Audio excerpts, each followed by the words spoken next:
সম্প্রতি কিশোরগঞ্জের কুলিয়ারচরে এক শিশুর পিতা তার সন্তানকে নিয়ে বাড়ি যাওয়ার পথে অতি উৎসাহী জনতা শিশু অপহরণকারী অভিযোগে শিশুটির সামনে লোকটিকে বেধড়ক মেরেছে। পরবর্তীতে প্রমাণিত হয় যে শিশুটি তারই মেয়ে। জনতার অতি উৎসাহের কারণে প্রায় এই ধরনের ঘটনা ঘটে। প্রতিনিধিত্বশীল আলম সাহেব এ বিষয়ে কিছু বলবেন আশা করি।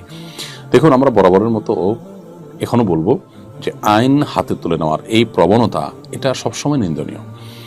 আমাদের প্রিয় নবী সাল্লাল্লাহু আলাইহি সাল্লাম মদিনা রাষ্ট্র যখন কায়েম করেছেন, তিনি যখন মদিনা রাষ্ট্রের বিচারকের ভূমিকায় ছিলেন, কোন সাহাবী কোনো অপরাধের কারণে কাউকে শাস্তি দিতে যাননি। 1450 বছর আগের সমাজে যেখানে বিষয়গুলো খুবই সাধারণ ছিল, সেখানেও তারা নবীজির কাছে কোনো অপরাধীকে অপরাধী মনে হলে জিজ্ঞাসা করতেন, হে আল্লাহর রাসূল, আমি কি তার জন্য শাস্তি কার্যকর করব? আমি কি তার গর্দান উড়িয়ে দিব? তার মৃত্যুদণ্ড কার্যকর করব? অর্থাৎ নবী সাল্লাল্লাহু আলাইহি ওয়াসাল্লামের কাছে জিজ্ঞাসা করতেন।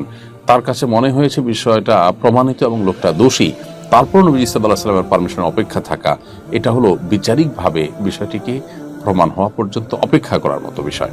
অতএব এ ধরনের বিষয়ে যদি আমরা আইন হাতে তুলে নেই, আমার যা ভালো মনে হয় সেটাই আমি করা শুরু করে দিই, তাহলে সন্দেহাতীতভাবে সমাজ অস্থিতিশীল হবে এবং এ ধরনের অনাকাঙ্ক্ষিত, অনভিপ্রেত এবং অপ্রত্যাশিত ঘটনা আরও বেশি বেশি ঘটতে থাকবে।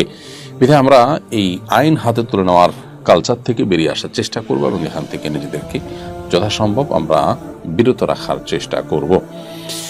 সেই সাথে আইনের শাসন যত কার্যকরভাবে বাস্তবায়ন হবে, তত বেশি মানুষ আইন হাতে তুলে নেওয়ার প্রবণতা থেকে সরে আসবে ইনশাআল্লাহ তাআলা।